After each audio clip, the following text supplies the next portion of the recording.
জীবন কোনো সহজ রাস্তা নয়। মাঝে মাঝে আমরা এমন একটা মোড়ে এসে দাঁড়াই যেখানে মনে হয় সময় থমকে গেছে, যেখানে মনে হয় সব কিছু শেষ হয়ে গেছে, মনে হয় সব চেষ্টা বৃথা, সব পরিশ্রম বৃথা, এক নিমেষে সব শূন্য লাগে, মনে হয় সব শেষ। কিন্তু একটা জিনিস একটু ভেবে দেখুন, পর্ণমোচী বৃক্ষের সমস্ত পাতাগুলো যখন ঝরে পড়ে যায়, তখন গাছটাকে দেখে যেন মনে হয় মৃত। গাছটা কি আসলেই মরে গেছে? না, সে মরেনি। তাহলে তাহলে সে নীরব প্রস্তুতি নেয় আবার নতুন করে কচি সবুজ পাতায় সুসজ্জিত হয়ে প্রাণবন্ত হওয়ার জন্য। আমাদের জীবনটাও ঠিক তেমনি। এক একটা সময়, এক একটা অধ্যায়ে ওই যে পর্ণমোচী বৃক্ষ যখন পাতাগুলো ঝরে পড়ে যায়, তার যেমন অবস্থা হয় ঠিক তেমনটা অবস্থা হয়। কিন্তু এই নয় যে জীবন থমকে গেছে। আসলে ভেতরে ভেতরে নীরব প্রস্তুতি নেওয়া চলে আবার নতুন করে উঠে দাঁড়ানোর। আমি প্রিয়াঙ্কা, আশা করছি ভালোই আছেন। আমি অনেক ভালো আছি। আজ বলবো জীবনের কঠিন পরিস্থিতিতে বা জীবনের কঠিন অধ্যায়ে আপনার কি করা উচিত, কিভাবে চলা উচিত, জীবনকে কিভাবে দেখা উচিত, সেটাই বলবো। সাথে থাকুন। জীবনের কঠিন সময়ে ধৈর্য ধরবেন, শান্ত থাকবেন, অধৈর্য ও অশান্ত হয়ে উঠবেন না। কারণ একটা কথা মাথায় রাখবেন, রাতের অন্ধকার শেষ হলে কিন্তু দিনের আলো দেখা দেয়। অর্থাৎ আলো অন্ধকার গোটা একটা দিনের এপিঠ এবং ওপিঠ। গোটা একটা দিন পুরো যেমন অন্ধকার নয়, তেমনি পুরো গোটা একটা দিন কিন্তু আলো নয়। তাই পরিশ্রম করা ও ধৈর্য ধরে অপেক্ষা করা বুদ্ধিমানের কাজ হবে। বাংলায় একটা প্রবাদ বাক্য আছে, চিরদিন কাহারও সমান নাহি যায়। আমাদের জীবনের কোনো কিছুরই কিন্তু নিশ্চয়তা নেই।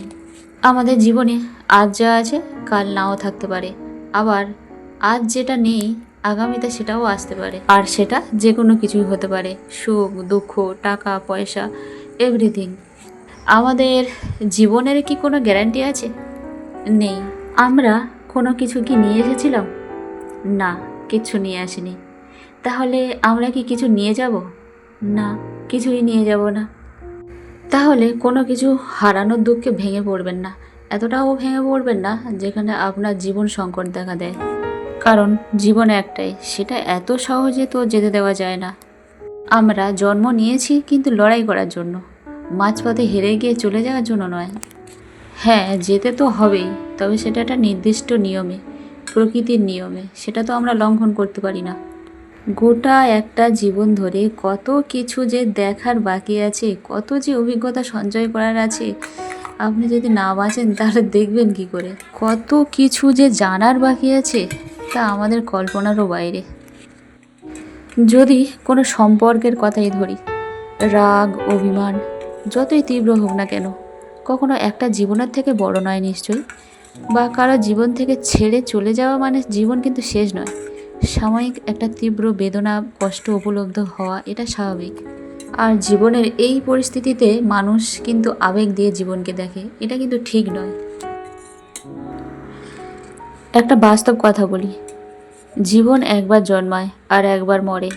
অর্থাৎ আমাদের জন্ম হয়েছে একবার আর মৃত্যু হবেও একবার। কিন্তু আপনি যদি মানেন আমাদের ভেতরে মন বলে যদি কিছু থেকে থাকে, তাহলে তার মৃত্যু কিন্তু একবার হয় না, বহুবার হয়। আর এই মরে যাওয়া মন পুনরায় বহুবার কিন্তু জীবিত হয়ে ওঠে। তার জন্য ধৈর্য ধরে অপেক্ষা করতে হয়, সময় দিতে হয়। তাই এটা ভাববেন না কখনো আপনার মনটা মারা গেছে বলে আপনার জীবনটাকেও মেরে দিতে হবে, এটা কখনো করবেন না। দুঃখ, বেদনা, কষ্ট, অবসাদ, মন খারাপ, এগুলো কিন্তু আমাদের জীবনে চিরস্থায়ী নয়। আর এদেরকে চিরস্থায়ী হতে দেবেন না আপনার জীবনে। কারণ এদেরকে চিরস্থায়ী হতে দিলে আপনার জীবনের অবনতির কারণ হয়ে দাঁড়াবে। আমাদের জীবনটা একটা লড়াই, তাই লড়তে থাকুন। আমরা প্রতিনিয়ত আমাদের জীবনে লড়তে থাকি। কেউ কেউ দৈনন্দিন জীবনে খেয়ে পড়ে বেঁচে থাকার লড়াই করে, অথবা কেউ কেউ অতিরিক্ত চাহিদা ও প্রাপ্তির লড়াই করে, এবং মানসিকভাবে অন্যান্য লড়াইও আছে। সুখ দুঃখ, হাসি কান্না, হার জিত সবই আমাদের জীবনের অংশ, পার্ট অফ লাইফ। তাই অত্যন্ত ভেঙে পড়বেন না। পরিশ্রম করুন, ধৈর্য ধরুন, আর জানেন তো অপেক্ষার ফল মিষ্টি হয়। সব শেষে একটা মূল্যবান উপদেশ দিয়ে শুনুন। জীবনের কঠিন সময় যখন দেয়ালে পিঠ ঠেকে যাবে, যখন মনে হবে সব শেষ, তখন যদিও ভেঙে পড়েন আপনি, এতটাও ভেঙে পড়বেন না যাতে মানুষজন টের পেয়ে যায়। বিশেষ করে আপনার শত্রুপক্ষকে তো কখনোই টের পেতে দেবেন না, কারণ নিজের লড়াই, নিজের ভেঙে পড়া, নিজের হার আপনি নিজেই একদিন ঠিকই সামলে নেবেন। কিন্তু আপনার ভেঙে পড়া দেখে অন্যের উপহাস করাটা বা মজা পাওয়াটা কিন্তু আপনি সহজে মেনে নিতে পারবেন না বা সামলাতে পারবেন না। এই সময় মন খুলে কথা বলুন বা আলোচনা করুন আপনার কাছের মানুষের সাথে। আর যদি কোনো কাছের মানুষই না থাকে তাহলে কি করবেন? আপনার লাইফস্টাইল একটু চেঞ্জ করবেন, নিজের যেগুলো ভালো লাগে সেগুলোই করবেন, গান শুনবেন, লিখতে ইচ্ছে করলে লিখবেন বা ঘুরে বেড়াতে ইচ্ছে করলে ঘুরবেন। এবং নিজের মানসিক চাপ কমাতে কখনো বসে থাকবেন না, কোনো না কোনো কাজে ব্যস্ত থাকবেন, কারণ শূন্য মস্তিষ্ক কিন্তু শয়তানের বাসা হয়, এটা জানবেন।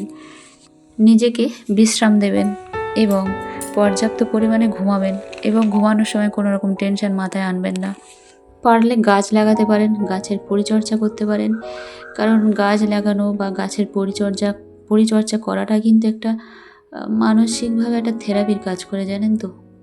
এবং সবথেকে ভালো হয় আপনার খুব কাছের একজন বিশ্বস্ত মানুষের সঙ্গে নিজের ভালো লাগা খারাপ লাগাগুলো আলোচনা করা বা আপনার সমস্যাগুলো নিয়ে আলোচনা করা, কারণ আলোচনার মাধ্যমে অনেক সমস্যার সমাধান হয়ে যায়। আজ তবে এইটুকু থাক, ভালো থাকবেন, টাটা।